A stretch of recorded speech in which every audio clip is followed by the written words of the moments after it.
Hey, She Slayers, this is a special sample cut from this week's episode. If you find this interesting, be sure to make time to go listen to the entire episode released this past Sunday. And please be sure to help a girl out and follow or subscribe to this podcast. So, is the notion that because I feel like we as a society for years, are you a glass half full or glass half empty kind of person? Mm. And like we like to categorize people as either optimists or pessimists. And I've always said I'm definitely not an optimist, but I'm not a pessimist. I feel like I've always just like kind of bowed out of that. I've gone like, well, did you just drink half the glass? I would then say it's now half empty. If you took an empty glass and filled it up from a sink, but only filled it halfway, I would say it's half full. So I've kind of always identified as like a pragmatist. But like, what's your opinion on this concept of there are optimistic people and there are pessimistic people? Is this Mm. like true when we look at the research or science? Yeah, yeah. I think when we have those 2 extremes, what we think an optimist is that these are people who are Pollyanna. These are the people that can't see the reality. They're just the people that are happyology, like everything's gonna be okay, and that drives me freaking crazy. Because those Hate that. people do exist. I mean, maybe they don't inside their own head, but like Yes. I have met a couple of them that's just like, will you just have a shit day for once, please? It's Yeah. okay. Kind of feels good to vent. Like we're not. Yeah. Like, so if we look at the research, what does the research say? And so I'm gonna cite Dr. Marty Seligman is really the father of positive psychology. So he is, I mean, he is the expert in this, and he like literally did his research on pessimism and then what he wrote a book called Learned Optimism. And so he is one of my mentors. I went to school at UPenn where he still is.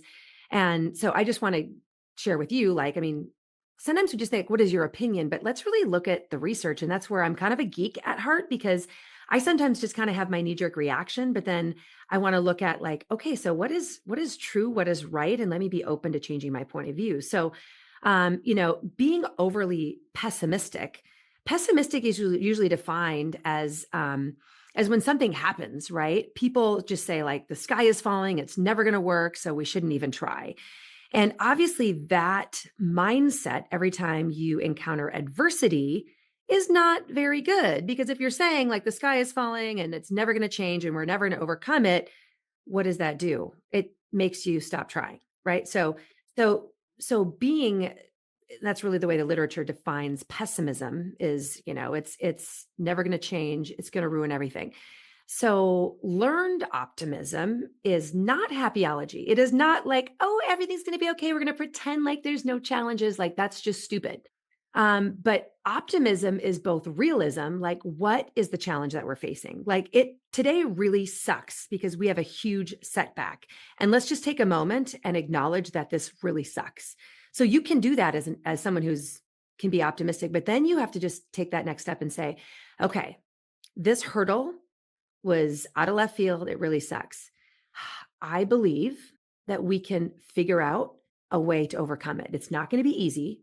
It's not going to be fun, but I believe that we can overcome this. We can get past it. So let's now start thinking about how we can overcome it. So that's where optimism is very, very important for business success because when people are running into challenges, Oh it yeah, really I gets can't into even I resilience. can't even Yeah. imagine. Yeah. I've never heard somebody actually explain what optimism versus pessimism is. And Mhm. like there are like I've also met pessimistic people that They're are too just like, pessimistic. damn, Mhm. you have thrown the towel in.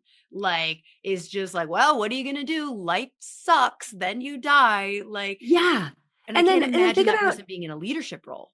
yeah, and then think about how happy that person is, like, in their life in general. Their life, like, outside of work. It really, like, sometimes when people are pessimists, they don't have agency, and what I mean by agency is they don't feel like they have control over their life. They're just victims. Life sucks. There's nothing I can do about it, right? And that's kinda sad. Like, we have more power than we think, and that learning how to be optimistic, just, it's a skill that you can learn. And some people are more naturally pessimistic. And for anyone who thinks like I'm a pessimist, uh-oh, like, am I doomed?